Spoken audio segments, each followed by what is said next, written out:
BJP ರಾಜ್ಯಾಧ್ಯಕ್ಷ ವಿಜಯೇಂದ್ರ ಅವರು ಅನ್ವರ್ ಮಾಣಿಪ್ಪಾಡಿ ಅವರಿಗೆ 150 ಕೋಟಿ ಲಂಚದ ಆಮಿಷ ಒಡ್ಡಿದ್ರು ಅನ್ನುವಂಥ ಚರ್ಚೆ ಈಗಷ್ಟು ಬಹಳಷ್ಟು ಜೋರಾಗ್ತಿದೆ. ಕಾಂಗ್ರೆಸ್ ಬಿಜೆಪಿ ಆರೋಪ ಪ್ರತ್ಯಾರೋಪ ಕೂಡ ಮಾಡ್ತಾ ಇದೆ. ಇದರ ನಡುವೆ ಸದನದಲ್ಲೂ ಕೂಡ ಈ ವಿಷಯ ಚರ್ಚೆ ಆಗಿರುವಂಥದ್ದು. ಪ್ರಿಯಾಂಕಾ ಖರ್ಗೆ ಮತ್ತು ಕಾಂಗ್ರೆಸ್ನವರು ಹೇಳ್ತಾ ಇರುವಂಥದ್ದು, ಈ ಹಿಂದೆ ಅನ್ವರ್ ಮಾಣಿಪ್ಪಾಡಿ ಅವರು ಅದನ್ನು ಒಪ್ಪಿಕೊಂಡಿದ್ರು. ಅಂದರೆ 150 ಕೋಟಿ ಆಮಿಷ ಒಡ್ಡಿದ್ರು ಅನ್ನೋದನ್ನು ಅನ್ವರ್ ಮಾಣಿಪ್ಪಾಡಿ ಅವರು ಒಪ್ಪಿಕೊಂಡಿದ್ರು. ಆದರೆ ಈಗ ಉಲ್ಟಾ ಹೊಡಿತಾ ಇದ್ದಾರೆ ಅನ್ನುವಂಥ ಆರೋಪವನ್ನು ಕಾಂಗ್ರೆಸ್ ಮಾಡ್ತಾ ಇರುವಂಥದ್ದು. ಇದಕ್ಕೆ ಅನ್ವರ್ ಮಾಣಿಪ್ಪಾಡಿ ಅವರು ಏನು ಸ್ಪಷ್ಟನೆ ನೀಡ್ತಾರೆ ಅನ್ನುವಂಥದ್ದನ್ನು ಅವ್ರ ಜೊತೆನೇ ಕೇಳುವ. ಸರ್, ನೀವು ಈ ಹಿಂದೆ ಒಪ್ಪಿಕೊಂಡಿದ್ರಿ ಅನ್ನುವಂಥ ವಿಡಿಯೋ ಕೂಡ ಬಿಟ್ಟಿದ್ದಾರೆ ಅವರು, ಕಾಂಗ್ರೆಸ್ನವರು. ಆದರೆ ನೀವು ಕಾಂಗ್ರೆಸ್ನವರು ಅದು ವಿಡಿಯೋ ಪ್ರಿಯಾಂಕಾ ಖರ್ಗೆ ಅವರು ಬಿಟ್ಟಿದ್ದಾರೆ. ಆದರೆ ಈಗ ನೀವು ಅದನ್ನು ಉಲ್ಟಾ ಹೊಡಿತಿದ್ರಿ, ನಾನು ಆ ರೀತಿ ಹೇಳಲಿಲ್ಲ ಅಂತ ಹೇಳ್ತೀರಿ ಅಂತ ಅವರು ಆರೋಪ ಮಾಡ್ತಿದ್ದಾರೆ. ಪ್ರಿಯಾಂಕಾ ಖರ್ಗೆ ಅವರೇ, ಅರ್ಥ ಮಾಡಿಕೊಳ್ಳಿ, ನಿದ್ರಿಸುತ್ತಿರುವ ಒಂದು ಹುಲಿಯನ್ನು ನಾನು ಎಬ್ಬಿಸಿದ್ದೀರಿ. ಏನು ನಿಮ್ಮನ್ನು ಪರಿಚಿ ತಿನ್ನದೆ ಇದು ಮುಗಿಯಲ್ಲ. ನಿಮ್ಮನ್ನೆಲ್ಲ ನಂಗಪ್ಪಂಗ ಮಾಡಿಸಿದರೆ ನಾನು ಅನ್ವರ್ ಮಾಣಿಪ್ಪಾಡಿ ಅಲ್ಲ. ಹೌದು, ನಿನ್ನೆ ಕೂಡ ನನ್ನನ್ನು ಇದು ಹೇಳಿದೆ. ನಾನು ವಿಜಯೇಂದ್ರ ಅಂತ ಮಾತಾಡಿದರು. ಮಾತಾಡಿ ನೀವು ದಲಿದಿದ್ದೀರಿ, ಕಷ್ಟಪಟ್ಟಿದ್ದೀರಿ, ತುಂಬ ತೊಂದರೆ ಆಗಿದೆ ನಿಮಗೆ, ಅದು ನಿಮಗೆ ಹಾಸ್ಪಿಟಲ್ ಬಿಲ್ ಕಟ್ಟೋಸ್ಕೊಳ್ಳಿ ನಿಮ್ಮ ಹತ್ರ ಇಲ್ಲ ಏನು ಹೇಳಿ ಒಂದು ಮಾತು ಹೇಳಿದರು ಅವರು. ಅದಕ್ಕೆ ನಾನು ಕ್ರೋಧೀಕರಿಸಿ ಅವರಿಗೆ ಏನೇನೋ ಬೈದು ಕಳಿಸಿದ್ದೆ. ಆ ಕೋಪದಲ್ಲಿ ನಾನು ಪ್ರೆಸ್ ಕೂಡ ಕರೆದಿದ್ದೆ. ನಾನು ಹೀಗೆ ಅಂತೇಳಿ, ಯಾರು ನನ್ನ ಈ ವರದಿಗೆ ಅಡ್ಡವನ್ನುತ್ತಾರೋ ಅದು ಯಾರು ನನ್ನ ಈ ವರದಿಯನ್ನು ನಿರೀಕ್ಷಿಸ್ತಾರೋ ಅವ್ರ ಮೇಲೆ ನನಗೆ ಕ್ರೋಧಿಕವಾಗುವುದು ಖಂಡಿತ, ನಾನು ಕೋಪ ಬರುವುದು ಖಂಡಿತ, ಅವ್ರು ಎಲ್ಲ ರೀತಿಯಲ್ಲಿ ನಾನು ಬೈಯುವುದು ಖಂಡಿತ. ಹಾಗೆ ನಿಜವಾಗ್ಲೂ ಅರ್ಥ ಮಾಡಿಕೊಳ್ಳಿ, ಆ ದಿವಸ ನಾನು ಮಾತಾಡಬೇಕಾದ್ರೆ ಅವರು ನನ್ನ ಮನೆಗೆ ಬಂದಿಲ್ಲ, ಪಾರ್ಟಿ ಆಫೀಸಿಗೆ ಕೂತು ಮಾತಾಡಬೇಕಾದ್ರೆ ನಾನು ವಿಜಯೇಂದ್ರ ಹತ್ರ ಹೇಳಿದೆ. ವಿಜಯೇಂದ್ರ ಹೇಳಿದರು, ನೀವು ಭಾಳ ಕಷ್ಟಪಟ್ಟಿದ್ದೆ, ತೊಂದರೆ ಆಗಿದೆ, ಯಾವುದಾದ್ರೂ ಒಂದು ಸಂಖ್ಯೆ ಹೇಳಿ ಮತ್ತು ನಿಮ್ಮ ತೊಂದರೆಯಿಂದ ಹೊರಗೆ ಬನ್ನಿ, ನಿಮ್ಗೆ ಅವ್ರು ದುಡ್ಡು ಕೊಡುವವರು ಇದ್ದಾರೆ ಅಂತೇಳಿ. ಅದು ಕಾಂಗ್ರೆಸ್ನವರು, ನಮಗೇನು ತೊಂದರೆ ಇಲ್ಲ, ನಾವು ನಿಮ್ಮನ್ನು ತಪ್ಪು ತಿಳ್ಕೊಳ್ಳಲ್ಲ ಎಂದು ಕೂಡ ಹೇಳಿದರು. ಆಗ ನನಗೆ ಅವ್ರ ಮೇಲೆ ಕೋಪ ಬಂದು ಸಿಟ್ಟಿಗೆದ್ದು ಅವರು ಏನೇನು ಬೈದು ಕಳಿಸಿದ್ದೆ. ನಾನು ಅದೇ ಕೋಪದಲ್ಲಿ ತಕ್ಷಣ ನಾನು ಪ್ರೆಸ್ಸನ್ನು ಕೂಡ ಕರೆದು ಆ ಪ್ರೆಸ್ಸಲ್ಲಿ ಕೂಡ ಏನೆಲ್ಲ ಹೇಳಿದ್ದೆ ನಾನು. ಹೌದು, ಇಲ್ಲ ಹೇಳಲ್ಲ. ಆದರೆ 150 ಕೋಟಿ ವಿಷಯ ಗೆಲ್ಲಿಲ್ಲ ಗೊತ್ತಿಲ್ಲ ಹಾಗೆ ಮತ್ತು ಒಂದು ಅದರ ನಂತರ ನಾನು ಅರ್ಥ ಮಾಡಿಕೊಂಡ ನಂತರ ಇವರು ನಿಂತ್ಕೊಂಡು ಗಟ್ಟಿಯಾಗಿ ರಾಕ್ ಆಫ್ ಗಿಬ್ರಾಲ್ಟರ್ ನಿಲ್ತಾ ಗೊತ್ತಾದ ನಂತರ ತಕ್ಷಣ ಯಡಿಯೂರಪ್ಪ ಅವರು ನನ್ನ ಆ ವರದಿಯನ್ನು ಮಂಡನೆ ಮಾಡಿದ ನಂತರ ಅದೀಗ ಪಬ್ಲಿಕ್ ಡೊಮೇನಿಗೆ ಬಂದಿದೆ. ನನ್ನ ರಿಪೋರ್ಟ್ ಯಾರಿಗೆ ಬೇಕಾದ್ರೆ ಸಿಗುತ್ತೆ, ಆದರೆ ನೀವು ನಿಮ್ಮ ಸಹಕಾರ ಕೊಡ್ತಾ ಇಲ್ಲ. ಅದಕ್ಕೋಸ್ಕರ ನಾನೀಗ ಅದನ್ನು PDF ಮಾಡಿ ಬಿಡುಗಡೆ ಮಾಡಿದ್ದೇನೆ. ಎಲ್ಲ ಇದು ಇಮೇಲ್ಗಳಲ್ಲಿ ಎಲ್ಲಿಗೂ ಸಿಗುವಾಗೆ ಆಗುತ್ತೆ. ಅದು ಒಂದು ಹೇಳ್ತೇನೆ ನಾನು, ದಯವಿಟ್ಟು ಅರ್ಥ ಮಾಡಿಕೊಳ್ಳಿ. ನಿಮ್ಮ ಅಪ್ಪಾಜಿಯವರು ಇನ್ವಾಲ್ವ್ ಆಗಿಲ್ವೇ? ನೀವು ನನ್ನ ರಿಪೋರ್ಟ್ ತಿರಸ್ಕರಿಸ್ತೀರಾ? ಯಾಕೆ ತಿರಸ್ಕರಿಸ್ತೀರಿ ಸ್ವಾಮಿ ನೀವು? ನನ್ನ ರಿಪೋರ್ಟ್ ಏನು ರಿಪೋರ್ಟ್ ಅಲ್ಲ, ನಿಮ್ಮ ಕಾಂಗ್ರೆಸ್ನವರ ರಿಪೋರ್ಟ್ ಅಲ್ಲ.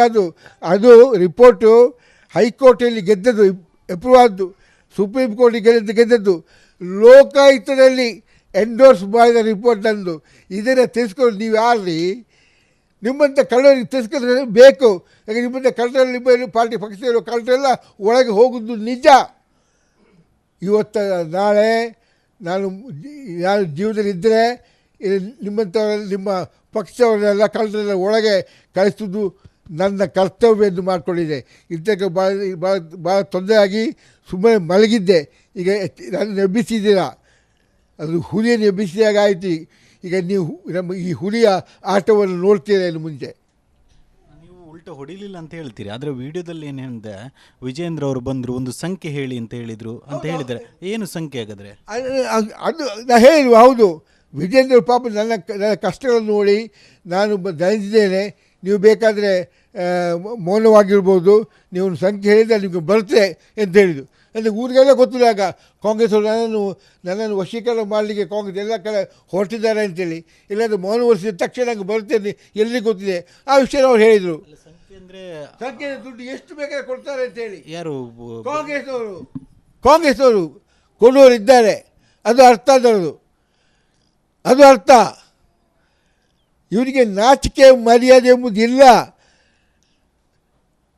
ಅವರು ಯಾವಾಗ ಸತ್ಯವಂತರಾಗಿದ್ದರು, ಅವರು ನನ್ನ ಸತ್ಯತೆ ಎದುರುಗಡೆ ನನ್ನ ಕಾಲಿಗೆ ಧೂಳು ಸಮಾನ ಅವರ ಸತ್ಯತೆ. ಏನು ತಿಳ್ಕೊಂಡಿದ್ದಾರೆ ಅವರು? ಪ್ರಿಯಾಂಕಾ ಸಾವಧಾನ ಮಾಡಿಕೊಳ್ಳಿ, ಇವತ್ತೆಲ್ಲ ನಾಳೆ CBI ಕೊಟ್ಟರೆ ನಿಮ್ಮ ಅಪ್ಪಾಜಿಯವರು ಕಮ್ಮಿ ಎನಿಸುವುದು ಖಂಡಿತ. ಸಂಖ್ಯೆ ಅದು ಕಾಂಗ್ರೆಸ್ನವ್ರು ಕೊಡ್ತಾರೆ ಅಂತ ವಿಜೇಂದ್ರ ಹೇಳಿ. ಅಲ್ಲ, ವಿಜೇಂದ್ರನಿಗೆ ಅದು ಇಡೀ ಊರಿಗೆ ಗೊತ್ತಿದ್ದಾಗ ನಾವು ಹೋದ ಕಡೆಯಲ್ಲೇ ನನಗೆ ಎಲ್ಲಿ ಆಫರು, ಅಮೇರಿಕದಿಂದ ದುಬೈದಿಂದ ನನಗೆ ಆಫರ್ ಸ್ವಾಮಿ.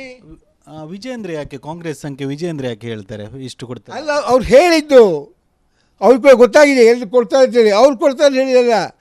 ವಿಡಿಯೋ ನೋಡುವಾಗ ಆ ರೀತಿ ಅನ್ನಿಸ್ತಾ ಇಲ್ಲ ವೀರ ನೋಡಿದ್ರೆ ಆಗ ಅನಿಸೋದಿಲ್ಲ. ಇವು ಸಂಖ್ಯೆ ಹೇಳಿ ಅಲ್ಲಿ ನಿಮಗೆ ಬರುತ್ತೆ ಅಂತೇಳಿ, ನಿಮಗೆ ಮುಟ್ಟು ಅಂತೇಳಿ. ಈ ವಿಷಯ ಎಲ್ಲಿ ಗೊತ್ತಿದ್ದ ವಿಷಯ. ನನ್ನನ್ನು ಒಂದು ಪರೀಕ್ಷೆ ಮಾಡಿದವರು ಪಕ್ಷ, ಅವರು ಮಾತ್ರ ಇಡೀ ಪಕ್ಷ ಸೇರಿ ಅನುರು ಮಣಿಪಟ್ಟು ಏನು ಮಾಡ್ತಾರೆ ನೋಡುವ ಅಂಥೇಳಿ ನನ್ನನ್ನು ಪರೀಕ್ಷೆ ಮಾಡಿದವರು. ನಾವು ಕೂಡ ಒಪ್ತಾರ ಅಂಥೇಳಿ. ಯಾವಾಗ ಅವರು ನನ್ನ ಸತ್ಯ ಗೊತ್ತಾಯಿತೋ ಇಮಿಡಿಯೇಟ್ಲಿ ಯಡಿಯೂರಪ್ಪರು ನನ್ನ ಆ ವರದಿಯನ್ನು ಸದನದಲ್ಲಿ ಮಂಡಿಸಿದರು, ಪಬ್ಲಿಕ್ ಡೊಮೇನಿಗೆ ತಂದರು. ಈಗ ಕಾಂಗ್ರೆಸ್ನವ್ರು ಹೇಳ್ತಾರೆ, ಅದರಲ್ಲೂ ಪ್ರಿಯಾಂಕರ್ಗೆ ಹೇಳ್ತಾರೆ ನಿಮ್ಮ ವರದಿಯನ್ನು ಇಂಪ್ಲಿಮೆಂಟ್ ಮಾಡೋದಿಲ್ಲ ಅಂತ. ಅವ್ರು ಹೇಳಲೇಬೇಕು. ಇಂಪ್ಲಿಮೆಂಟ್ ಮಾಡಿದವರೇ ಒಳಗೆ ಹೋಗ್ತಾರೆ. ಅವರಿಗೆ ನಮ್ಮ CM ಸಿದ್ದರಾಮಯ್ಯ ಪುರುಷತ್ವ ಎಂಬುದಿದೆ, ಪುರುಷತ್ವ. ಅದನ್ನು CBI ಕೊಡಲಿ ಬಂದು ಹೇಳಿದ್ದಾರೆ. ನಾನು CBI ಕೊಡ್ತಿದ್ದೆ, ಕೊಡಿ. ನೀವು ಕೊಡದಿದ್ದರೆ ನೀವು ನಪುಂಸಕ ಆಗಬೇಡಿ. ಶಿವಕುಮಾರ್ ಅವರು ಸಹ ಇವತ್ತು ಹೇಳಿದ್ದಾರೆ, ಅಂದರೆ ಆಮಿಷ ಒಡ್ಡಿದ್ದು ಹೌದು ಅಂತ. ಈಗ ಮಾತ್ರ ನೀವು ಉಲ್ಟಾ ಹೊಡಿತಿದ್ದೀರಿ. ಯಾವ ರೀತಿ ನಾವು ಉಲ್ಟಾ ಹೊಡಿತಾರೆ ಸತ್ಯವನ್ನೇ ಮಾತಾಡ್ತಿದ್ದೆ ನಾನು. ಆ ದಿವಸ ನನಗೆ ಕೋಪ ಬರಲು ಭಾಳಷ್ಟು ಬೇಗ. ಆ ದಿವಸ ಒಂದು ಕ್ರೋಧೀಕರಣದಲ್ಲಿ ನಾನು ಏನೇನೋ ಮಾತಾಡಿದ್ದೇನೆ. ಅದು 2-3 ದಿವಸ ನಂತರ ಗೊತ್ತಾಯಿತು ಇದು ತಪ್ಪು, ಇದನ್ನು ಪಕ್ಷವನ್ನು ಇದು ಪರೀಕ್ಷೆ ಮಾಡಿ ಅಂತೇಳಿ. ಅದ ನಂತರ ತಕ್ಷಣ ನನ್ನ ಯಡಿಯೂರಪ್ಪನನ್ನು ಕರೆದುಬಿಟ್ಟು ವಿಶ್ವದಲ್ಲಿ ಈಗ ಮಾಡ್ತೇನೆ ಅಂತೇಳಿ ಮಂಡನೆ ಮಾಡಿದ್ದೆ. ಅದನ್ನು ಕಾಂಗ್ರೆಸ್ನವರು ಈಗ ಹೇಳೋದೆಲ್ಲ ಸುಳ್ಳು, ಆಮಿಷ ವಿಚಾರ. ಕಳ್ಳರು ಸುಳ್ಳು ಹೇಳಬೇಕಲ್ವಾ? ಕಳ್ಳರು ಕದ್ದೀಮರು ಸುಳ್ಳು ಹೇಳಬೇಕು, ಹೇಳ್ತಾ ಇದ್ದಾರೆ. ಅವರಷ್ಟು ಈ ರೀತಿ ಆರೋಪ ಮಾಡ್ತಿರುವಾಗ ನಿಮಗೆ ಯಾರು ಅವರು ಅಂದರೆ ಲಂಚ ಕೊಡಲಿಕ್ಕೆ ಬಂದಿದ್ರು ಅಂತ ನೀವು ಸಹ ಹೇಳ್ಬೋದಲ್ವಾ ಅಂತ? ಸ್ವಾಮಿ, ನೀವು ಹೆಸರು ಹೇಳೋದಿಲ್ಲ, ಖಾಲಿ ಬಂದಿದ್ರು.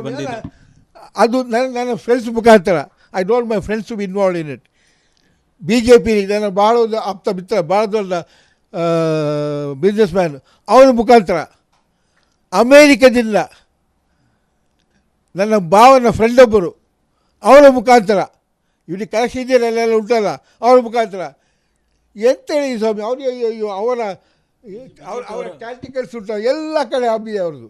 ಅಮಿಷ BJP ಅವರ ಮೂಲಕ ಕಾಂಗ್ರೆಸ್ನವರು ಹೊಡ್ಡಿದ ಅಲ್ಲಲ್ಲ, BJP ಮುಖಾಂತರ ನೀವು ಎಂತ ಹೇಳ್ತೀವಿ ಸ್ವಾಮಿ? BJP ಮುಖಾಂತರ ಅವರಿಗೆ ಬೇಕಾದಷ್ಟು ಜನಗಳಿದ್ದಾರೆ, ಅವರ ತಪ್ಪುಗಳು ಎಲ್ಲೆಲ್ಲಿದ್ದಾರೆ. ಅವ್ರು ಇಟ್ಕೊಂಡು ಯಾರು ನನ್ನ ಫ್ರೆಂಡ, ನನ್ನ ರಿಲೇಟಿವ್, ಅವ್ರ ಮುಖಾಂತರ.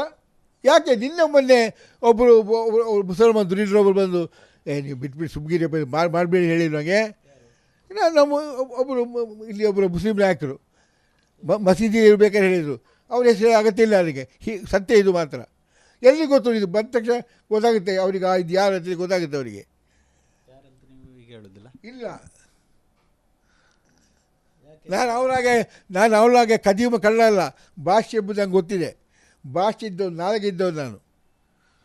ತನಿಖೆ ಫುಲ್ ಆದರೆ ಎಲ್ಲ ಸತ್ಯತೆ ಹೊರ ಬೀಳ್ತದಂತ. ನೀರಿಗೆ ನೀರು, ಹಾಲಿಗೆ ಹಾಲು ಬೇರೆ ಬೇರೆ ಆಗುತ್ತೆ. ಯಾಕೆ ಅವರು ಮಾಡ್ತಿರುವ ತುಷ್ಟೀಕರಣ ಗೊತ್ತಿಲ್ಲ ನಿಮಗೆ? ಅವರು ನಮ್ಮ ವಕ್ಫ್ ಆಸ್ತಿ ಟೋಟಲ್ ಇದ್ದದ್ದು 54,000 ಎಕರೆ. ಅದರಲ್ಲಿ 28,000 ಕದೀಮರು ಅದನ್ನು ಕಬಳಿಸಿದ್ದಾರೆ. ಇರುವುದು ಖಾಲಿ 23,000-24,000 ಎಕರೆ. ಹಾಗೆ ಇರಬೇಕಾದ್ರೆ 1,60,000 ಎಕರೆ ಇವರಿಗೆ ಎಲ್ಲಿಂದ ಬಂತು ಸ್ವಾಮಿ ಅವರಿಗೆಲ್ಲ ನೋಟಿಸ್ ಕೊಡಲಿಕ್ಕೆ? ಇದು ಹಿಂದೂ ಮತ್ತು ಮುಸ್ಲಿಮರ ಮಧ್ಯೆ ಬೆಂಕಿ ಹಚ್ಚಿದಲ್ವ ಅವರು?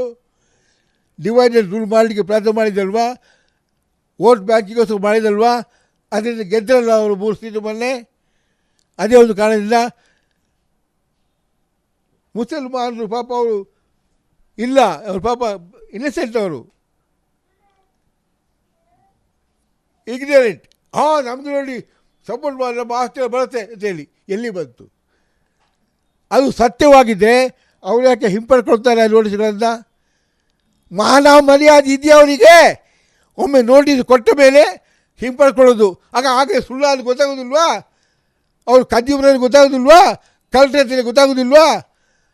ಅದು ಮಾಡಿದ್ದು 2 ಜನಾಂಗದ ಮಧ್ಯ ಯುದ್ಧ ಎಂಬುದನ್ನೇ ಮಾಡಲಿಕ್ಕೆ ಅವ್ರು ಯುದ್ಧ ಮಾಡ್ಕೊಳ್ಳಿ ಅಂತೇಳಿ ಅಂಥ ಕಳ್ಳರು ಅವರು. ಇದು ಅನ್ವರ್ ಮಾಣಿಪಾಡಿ ಅವರ ಮಾತು. ಕ್ಯಾಮರಾ ಪರ್ಸನ್ ದಿವಾಕರ್ ಪದ್ಮಂಜಿ ಜೊತೆ ದಿನೇಶ್ ಕಾಶಿಪಟ್ನ, ರಿಪಬ್ಲಿಕ್ ಕನ್ನಡ, ಮಂಗಳೂರು.